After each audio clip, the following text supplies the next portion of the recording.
Welcome to the KJ Masterclass. Today on Business and Money, we are joined by Mohamed Nabil, philosopher and author, and we discuss with him about enlightened populism, direct democracy, citizen assemblies, and the future of governance. Welcome to the show, Nabil. Thank you for the introduction. I'm glad to join you here today.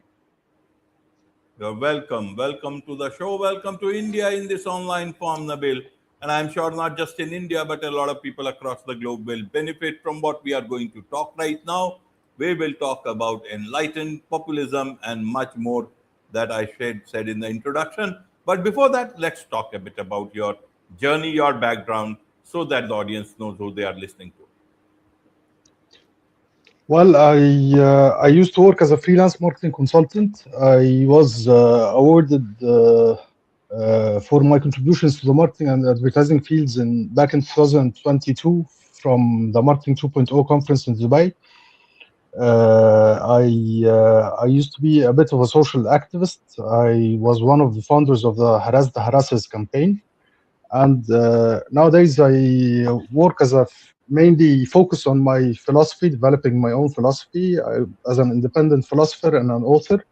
I have three main aspects for my philosophy: ADOP or AIDOP, which stands for AI debates on one's publications; enlightened populism as a behavioral pattern of communication; and the idea of establishing a global government to be ruled by hyperlocal citizen assemblies. Right, right. So, Nabil, to understand it better, how should we understand?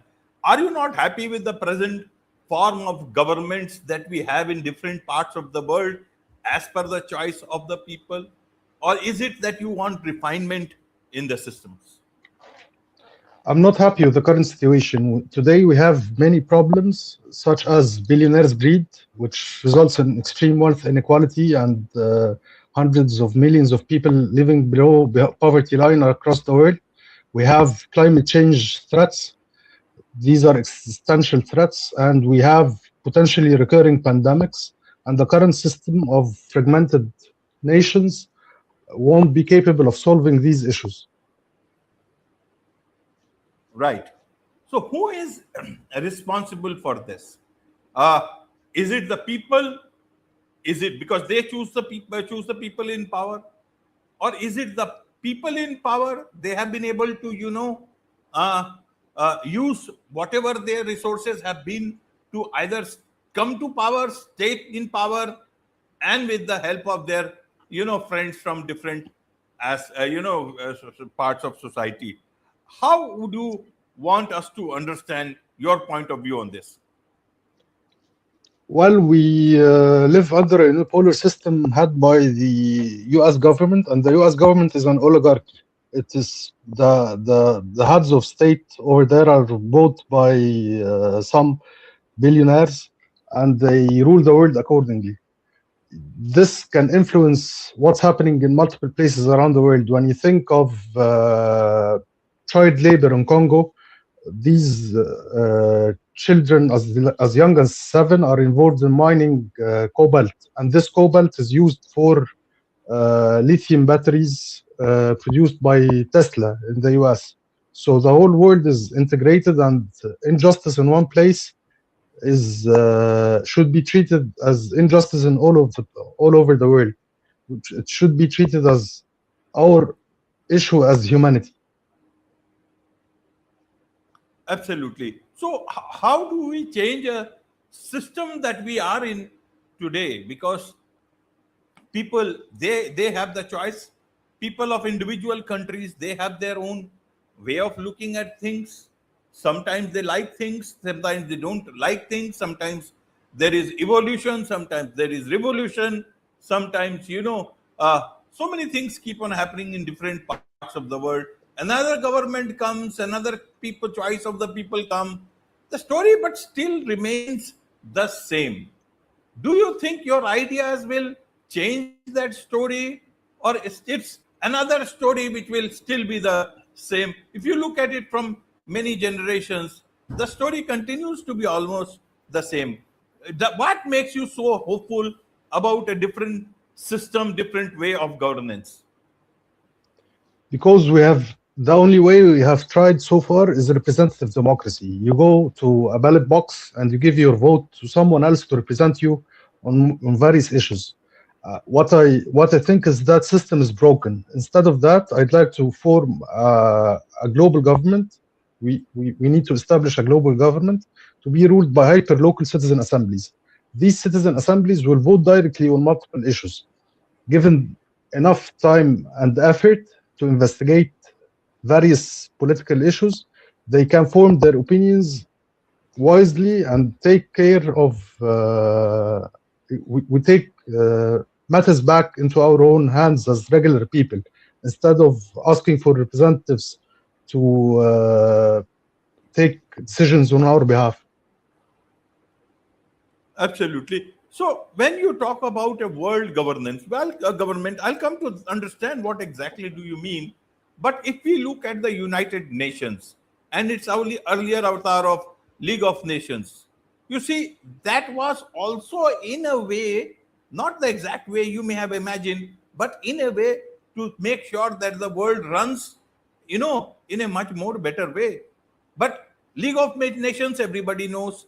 Then the United Nations, we can see the state of affairs there. Nobody, very few people have hopes from that. Even other institutions, if you look at the World Bank or IMF or other global institutions, none of these things seem to be working again. So why should one be hopeful that any sort of a global government will work? What makes you again so hopeful of this? Well, the United Nations is a form of international governance, that's true, but the United Nations is toothless. You can easily recognize that they don't control legislation any part in the world, and they don't have a monopoly on the military power. They don't have military power to intervene. What's happening is that various nation states control their own decisions. We live in a fragmented world, and this fragmentation is killing us and killing the planet. This fragmentation is causing us much trouble, and we need to skip this loop and unite our forces together as humanity. Instead of competing with one another as various nations, we should cooperate and live together. We should eliminate monarchies, traditional monarchies. We should cap the wealth at 999 million per dollar per person, and we should abolish military industrial complexes that will vanish when we establish one nation state, one global government for all of us. And the money used from these three initiatives will be able to cover access to clean water and food, shelter, education, healthcare, stable, speedy internet connections as basic human rights, along with freedom of expression and freedom of movement. Right, Nabil. Then who will work? Who will work and who will sit at home? We can share the benefits of technology by dramatically reducing working hours instead of massive layoffs that will come ahead because of technological breakthroughs. We're currently having a few billionaires taking all of the benefits from these technological breakthroughs, and that's why massive layoffs will happen. If we flip this scenario and we share the benefits together, we can dramatically reduce these working hours, and we can have a universal basic income, and people will still work. We can imagine that we'll have more philosophers, more authors, more painters, more artists, and more people that are involved in work that requires creativity. Right. But then who will take humanity to Mars? Because that is also seems to be a big sort of a topic for some people. Some people believe that we have to be multi-planetary species, or we may just get wiped out, in the coming future, for whatever reasons. Either we destroy ourselves or something else happens from outer space? That's a very interesting thing. There is, according to SpaceX, so the one associated with the idea of taking us to Mars and being a multi-planetary species is mainly Elon Musk. So according to SpaceX, 1 million people and 1 million tons of and millions of tons of cargo should be delivered to Mars in order to build the first city. At the same time, there are multiple governments are engaged in a renewed space race to the moon. So let's talk about these celestial bodies. There is an agreement called there is an agreement about this, adopted by the UN on the use of celestial bodies.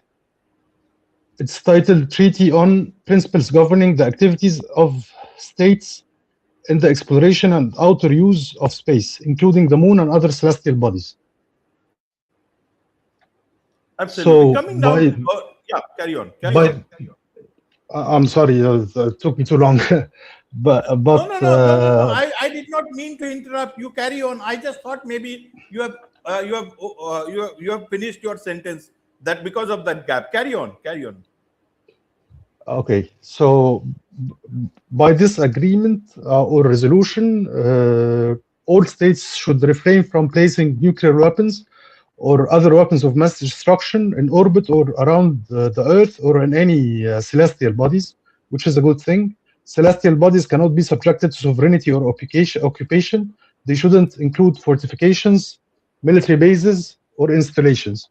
Most importantly, in one of its articles, it's stated that any state party of the treaty may give notice of its withdrawal 1 year in advance. The mentioned treaty is ambitious, aimed at benefiting humanity as a whole from scientific advancements in the field, yet it's unrealistic. The very competing structure of nation states as governing bodies contradicts with the most ambitious articles in the treaty. The treaty implicitly implies that whoever can find resources on the moon or other planets can take advantage of them before others do. So let us learn from history and apply the lessons to outer space. If new life is established on Mars through SpaceX's plan, we may witness a new tyrannical private rule by SpaceX on Mars, similar to that established by the British East India Company in India. As history has shown us, a private company can have its own powerful military presence and the political force required to rule vast regions. So the main questions are whether humanity can unite a planet and then eventually multiple planets along with their moons, whether we can collectively believe in unity and cooperation, or we may simply prefer division and competitiveness. Absolutely. Very good point, Nabil. So Mars will have to wait first. Humanity has to get united on Earth itself. And coming back to the Earth then, you talked about, the world governance model. Forget about the world part of it. Maybe if we look at the country's part, other things that, everyone will have a say, everyone will get to do a lot of things that they want. It almost sounds like communism in on present day, if you look like, or the way it was envisaged. How do you think that, this sort of a model will succeed? Then a lot of brilliant people, they will say, we don't have any incentive. Why should we keep on working? Whereas a lot of people who do not want to work, they will just be, the system will tell everyone to be mediocre. Well, there is Maslow's pyramid of needs. You have at the very bottom, you have the physiological needs, and then you need safety and security, then you need love and belonging, and then you need self-esteem and self-actualization. So let people work for self-actualization, let people work to become recognized in various fields.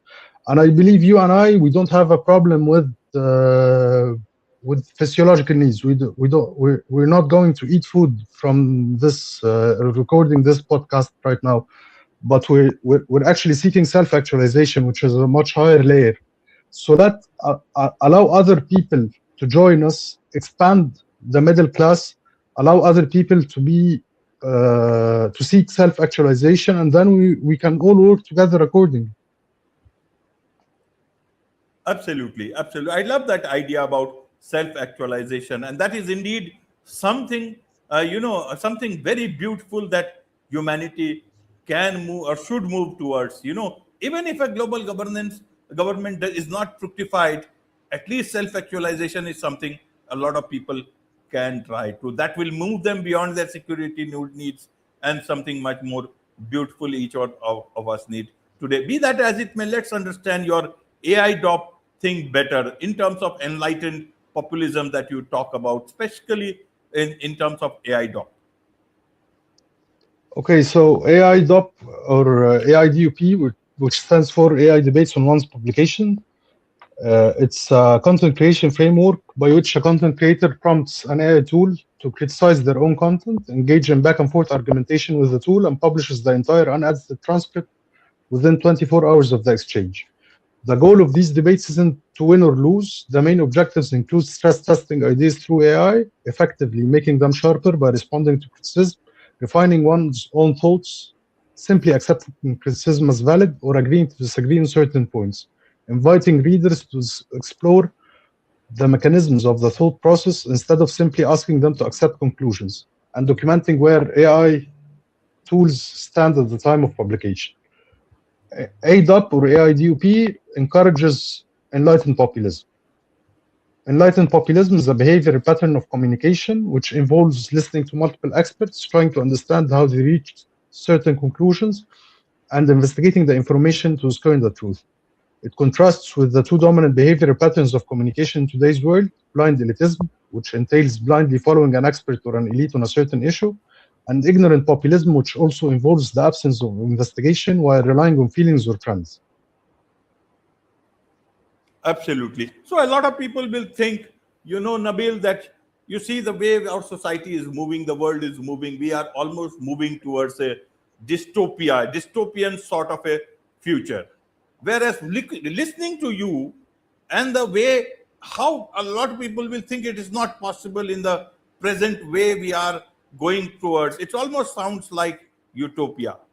How do you suggest, if at all there is a semblance of it coming into in life, how do you suggest one can get start working on this? Who do you think will will start taking initiative on a global government? Well,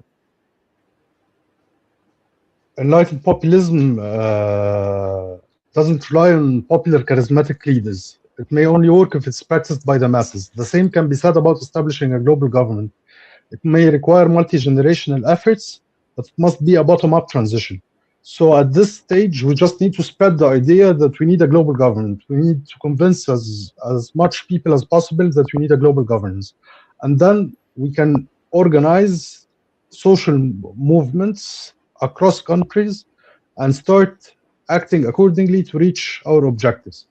This can happen in terms of you can this can have multiple scenarios. You can have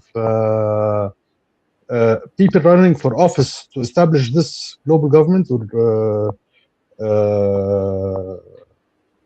take care of the sovereignty of each individual state under the banner of establishing a global government, or you can have just the social movements working together to reach a global referendum, and then we can overturn the current nation states. The exact way of organizing or of running things in terms of organization isn't established yet. What we have at this point is just raising awareness. We need to inform as much people as possible that we need a global government to work together, and we need it to be ruled by hyperlocal citizen assemblies. We need to take matters into our own hands instead of voting for people to vote on our behalf. Right. What happens to the ambition of so many people who want to have political power, and so many people who are, part of those complexes? Uh, what happens to them? Will they come under the umbrella of global governance, or they will continue to keep on fighting to keep their say in everything the way they are doing? Well, they'll have to push hard, and we have and on our own part, we'll have to push hard as well. This is a long-term game, multi-generational game. It's struggle. It will take struggle, but in my own view, this is the only way to get rid of the problems of today and get rid of and solve the problems of tomorrow. Right. So Hey, Nabil, if right, mm. right, Nabil. So if you look into the future, do you think this will get realized, maybe now, not now, maybe 100 years down the line, lesser, or perhaps more, or it will never be, it will remain just an idea? How hopeful or realistic do you see, the way you see it? The way I see it, it may take tens of years to be established for the global government to be established. I don't know if it will be established in my own lifetime. I don't think it will be established when I'm still alive. But I can see the initiatives while I'm still alive. While I'm still alive. This is how hopeful I am. It means you see that this will be the only way, actually, that will be there for humanity to actually be doing a collective thinking. Yes, we need to move beyond the current state of toxic competitiveness. We need to stop spending trillions on weapons to protect ourselves from each others or attack one another. We need to elevate humanity and think of ourselves as evolving societies. We can form this one world government and stick together. Absolutely. There is so much to learn about all this from you, Nabil, and I'm sure the people would want to learn more from you about all these things, also from all the books that you have written. And so, what's the best way for them to do so?